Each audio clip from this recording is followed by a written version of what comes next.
Rocat. C'est marrant parce que quand je commence une vidéo comme ça, on dirait que je m'apprête à faire du drama. Faut savoir que, au même titre qu'une autre marque, j'ai une relation un petit peu particulière avec Rocat.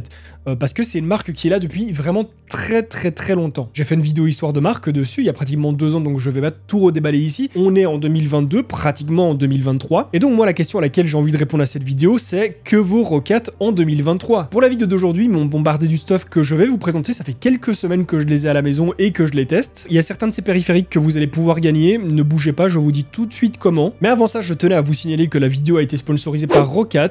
Ils m'ont payé pour que je vous présente ces produits, pour que je vous donne un avis sincère. C'est évidemment pas parce que je suis rémunéré que je vais me forcer à dire des trucs positifs exclusivement. J'ai bien prévenu la marque au préalable. Sponsorisé ou non, je préviens toujours que je présente avec mon avis tel que je le fais d'habitude. Bref, là tout de suite, je vous parlais d'un moyen de gagner ces produits. Et ça se passera sur ma chaîne Twitch le samedi 17 décembre à partir de 16h pour un live qui va durer 24 heures et qui s'arrêtera donc le dimanche 18 décembre à 16h. Plein de cadeaux à gagner, des claviers, des souris, des casques, peut-être même des cartes graphiques, qui sait aussi des PC. Au total, plus de 12 000 € de cadeaux à gagner. Ce sera ouvert à tout le monde et ça se passera sur ma chaîne Twitch. Alors sans plus attendre, démarrons cette vidéo et on va commencer avec la souris. La Rocat Kone XP. On est donc sur une souris haut de gamme. Son look de base s'apparente très fortement à la première Kone du nom, mais avec un tout nouveau design et surtout beaucoup de RGB. Elle possède 15 boutons programmables et peut accueillir un total de 29 fonctions. On retrouvera donc le clic gauche, le clic droit, les 2 boutons DPI sur le haut du clic gauche, 4 boutons programmables sur le côté gauche ainsi qu'un bouton sur le repose-pouce, le clic molette ainsi que 2 clics latéraux sur la molette toujours. Elle dispose d'un capteur All Eye qui peut monter jusqu'à 19 000 DPI. Ces clics disposent de switch Titan optique et croyez-moi, ils ont pas été mis là par hasard, c'est vraiment du gros matos. Une durée de 100 millions de clics, c'est pas de la rigolade, bon, sauf pour les joueurs Minecraft. Petite mention pour le bruit du clic que j'apprécie personnellement. Son câble est tressé, il est plutôt léger, on le sent pas vraiment à vrai dire. À première vue, c'est un point plutôt positif, mais à voir comment il va survivre dans le temps. Elle dispose de patins en PTFE pour une bonne glisse, par contre, elle ne possède d'aucun grip antidérapant. La souris est vraiment toute lisse, il y a vraiment aucune texture, aucune matière pour l'antidérapage. Ce qui fait que si vous avez la main moite, la souris peut se montrer un petit peu glissante. Elle a un poids standard pour une souris, 104 grammes, c'est pas léger, c'est pas trop lourd non plus. On va dire que au vu de son poids, c'est pas forcément une souris qui est axée pour les FPS. Comme je l'ai dit, elle est vendue en version noire mais aussi en blanche, au prix de 90 €, ce qui est quand même assez conséquent pour une souris, même si ça reste du haut de gamme. Par contre, en ce moment, on peut la retrouver à 70 €, ce qui est déjà plus léger. À savoir qu'il existe aussi la version R, donc une version sans fil qui dispose d'un petit stand de recharge qui elle est à 170 €, ce qui est quand même un prix plus élevé. À vous de voir le prix que vous voulez y mettre. Au début, je vous avoue que j'étais un petit peu perplexe parce que voilà, je me disais, est-ce que ça va être un remaster, du refresh, du remake? Bon, ici, je trouve que ça va parce que cette souris finalement ne reprend que l'ergonomie de la Kone et le nom. C'est juste du naming, ils ont repris le nom de la Kone parce que c'est une souris qui a extrêmement bien fonctionné et qui fonctionne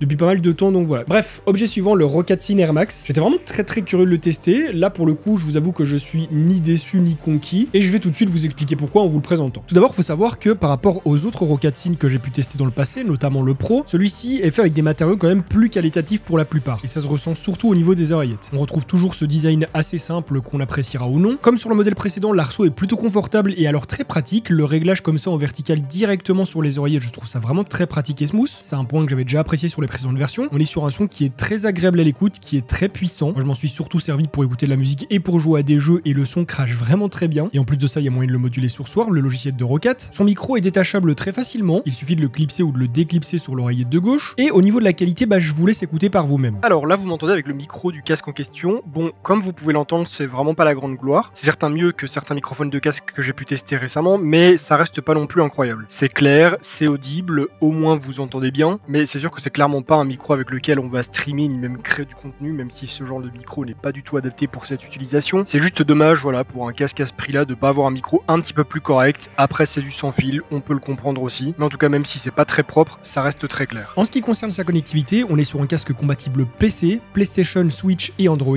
puisqu'il est muni du Bluetooth 5.1. Pour le connecter au PC, il suffit tout simplement de brancher le stand de recharge, qui servira directement de récepteur sans fil pour le casque. Donc quand vous en avez besoin, vous l'enlevez du casque, quand vous n'en avez plus besoin, vous le posez dessus et ça le recharge. Et si vous voulez continuer à l'utiliser en le rechargeant, il y a la possibilité de connecter un câble USB-C directement sur le stand de recharge. Et entre nous, je trouve le stand de recharge plutôt sexy. Donc ce casque, vous l'aurez compris, je ne lui trouve pas vraiment de gros défauts, si ce n'est baisse son prix. C'est en soi pas un défaut, mais voilà, il faut mettre le prix. C'est un casque haut de gamme, c'est un casque sans fil qui en plus de ça propose son propre stand de recharge. Mais surtout, faut aussi se dire que derrière c'est Turtle Beach, et Turtle Beach en termes de son, c'est pas n'importe qui, surtout sur le marché du casque console. Donc le prix est assez féroce et surtout dans un marché qui est déjà bien rempli. Donc si vous n'avez pas forcément le budget, moi je vous conseille plutôt de prendre le Sync Pro, qui est également très bon, mais je vous avoue que je trouve le stand vraiment très pratique et esthétique pour un setup. On enchaîne sur le Roccat Vulcan 2 Max. Alors lui, je l'attendais vraiment au tournant, parce qu'en fait le Vulcan c'est quand même un produit qui a marqué un énorme tournant pour Roccat. Ensuite ils ont sorti le Vulcan Pro, le Vulcan TKL,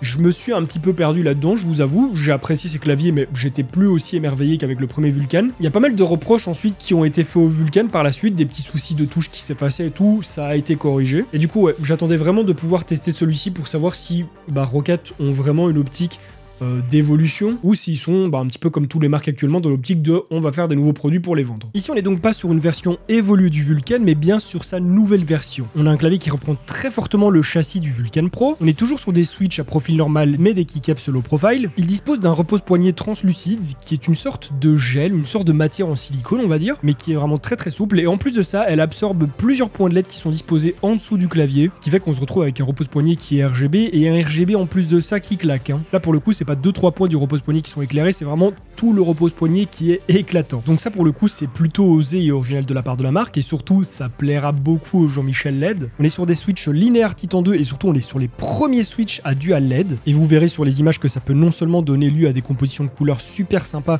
mais en plus de ça à des fonctionnalités par rapport au RGB qui sont très intéressantes, notamment le fait que vous ayez un petit point lumineux qui signale une fonctionnalité activée tout en conservant le RGB sur votre touche. On est sur un clavier qui permet d'utiliser jusqu'à 24 fonctionnalités différentes. Le petit truc un petit peu dommage par rapport à toutes ces fonctionnalités, c'est la molette qui est à usage unique. Les touches sont plutôt bien stabilisées pour leur taille, par contre de par leur taille justement c'est assez facile d'appuyer à côté, il y aura quand même un certain temps d'adaptation. Le câble est tressé, c'est un très bon point, mais par contre il se connecte avec un double USB, et malheureusement on n'a pas de USB en passe-trou directement sur le clavier. Donc j'ai demandé à Roccat pourquoi il se branchait avec deux USB, ils m'ont répondu que c'était nécessaire étant donné tout le RGB qui était présent sur ce clavier, entre les deux LED par touche et tous les LED du repose-poignet, et du coup on a deux USB 3 qui servent tout simplement à ce que le clavier ne soit pas sous-alimenté, c'est-à-dire que vous appuyez sur une touche et que soit de l'information ne s'envoie pas au PC. Ça pour le coup c'est un petit peu dommage, c'est nécessaire pour le bon fonctionnement du clavier, mais pour les gens comme moi qui ont besoin de tous leurs USB, voilà, comme je l'ai dit, c'est un peu dommage. Dernier clavier, le Vulcan 2 Mini. Alors lui il y aura moins de choses à en dire puisque finalement c'est la version mini du Vulcan 2. Je suis pas un énorme adepte du 60% et 65%, je vous avoue, parce que voilà, c'est des claviers qui sont exclusivement faits pour jouer, il n'y a pas de pavé numérique, il y a beaucoup de touches qui sont manquantes, qui sont accessibles, mais du coup c'est une ergonomie différente, il faut faire des raccourcis, des manipulations. Moi j'aime bien pouvoir jouer et travailler avec mon clavier, c'est possible de travailler aussi, mais avec un 65% c'est plus compliqué. Mais du coup on lui reproche pas parce que c'est pas du tout un clavier qui est destiné à ça, celui qui achète un 65% pour faire du montage ou du traitement de texte, il a rien compris. Mais du coup pour le jeu, écoutez, que dire, on a un Roccat Vulcan 2 réduit, aussi bien par sa taille que du coup par ses fonctionnalités, c'est normal. Son design, pour moi il est simple et efficace, il n'a rien de plus incroyable que les autres claviers de sa taille, si ce n'est peut-être que lui aussi possède un rétroéclairage en dual LED, mais sinon voilà, c'est pratiquement comme un Vulcan, des touches low profile qui sont un petit peu creuses, un châssis en aluminium brossé qui est on ne peut plus simple. On est toujours sur des switches linéaires Titan 2, donc toujours aussi réactifs, et pour le coup je les trouve un petit peu plus silencieux étant donné qu'on a une surface, un châssis qui est plus compact, le bruit s'étale moins, il résonne moins, donc ça reste un clavier mécanique, donc évidemment que c'est bruyant, mais il fait pas plus de bruit qu'un autre. J'ajouterais pour finir que c'est un clavier mini, c'est un clavier 65%, donc il fait totalement ce qu'on lui demande. Après son prix s'élève à 150 €, moi je suis pas du tout la cible pour ce genre de produit, donc je serais pas prêt à mettre ce prix là pour ce type de produit. Après voilà, ça ce n'est que mon avis sur les claviers 60% en général, c'est pas spécifique à ce modèle, mais par contre je pense effectivement qu'il en existe de moins cher sur le marché. On va dire que celui-ci est tout nouveau, il vient de sortir, il est récent, il est neuf, mais il arrive encore une fois dans un marché qui est plutôt peuplé et où il y a de la concurrence et à des prix moins élevés. Alors ma conclusion sur tout ça, ma conclusion sur ce que devient Roccat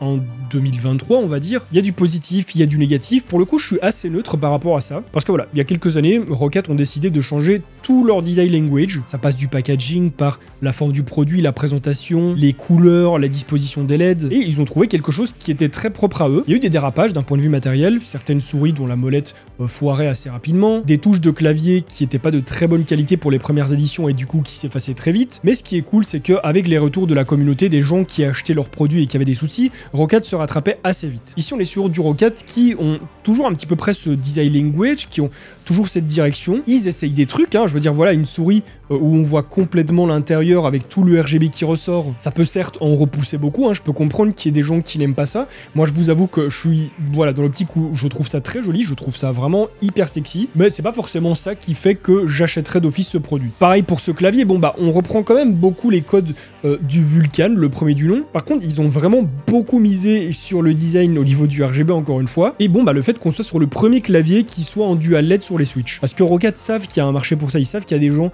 qui misent vraiment beaucoup là-dessus. Mais en tout cas, ici, ils ont osé faire des choses et ça, je suis content, je trouve ça cool. Bref, dans la globalité, je suis assez content de ce qu'a fait Roccat. Malheureusement, je ne suis pas surpris. Quand je dis surpris, c'est, vous savez, ce petit truc où vous dites, wow, putain, c'est hyper impressionnant, je m'attendais pas à ça. Là, je l'ai pas ressenti, mais en tout cas, je suis content pour la qualité de produit, je suis pas hyper content pour les prix, mais ça, malheureusement, bon, bah, on va devoir s'y habituer de plus en plus, je crois. C'est pas pour autant qu'il faut l'accepter et être heureux, mais je dirais que là, ici, pour le coup, ce n'est pas vraiment Roccat qui a blâmé, c'est l'industrie. En tout cas, sachez que si l'un de ces périphériques vous a plu, tout se trouve en description. Je vous rappelle encore une fois que si vous voulez tenter de gagner l'un de ces produits, ou même plusieurs, hein, peut-être que ça va être des packs, ça se passe sur ma chaîne Twitch le 17 décembre, à partir de 16h. Un live qui va durer 24 heures, durant lequel je ferai gagner plein de cadeaux, dont ces produits. En tout cas, merci beaucoup à Roccat de me les avoir fournis pour cette vidéo, et merci beaucoup à eux de l'avoir sponsorisé, de m'avoir fait confiance. N'hésitez pas à me donner vos impressions dans l'espace commentaire. Si cette vidéo vous a plu, comme d'habitude, je vous invite à la liker et à la partager pour me soutenir, à vous abonner à ma chaîne YouTube sans oublier de cliquer sur la petite cloche pour recevoir des notifications lorsque je vais sortir de nouvelles vidéos, à me rejoindre sur Twitch, Instagram, TikTok et à regarder d'autres de mes vidéos qui s'affichent actuellement à l'écran. Et sur ce, on se retrouve très bientôt pour une nouvelle vidéo. En attendant, portez-vous bien. Bye les gens.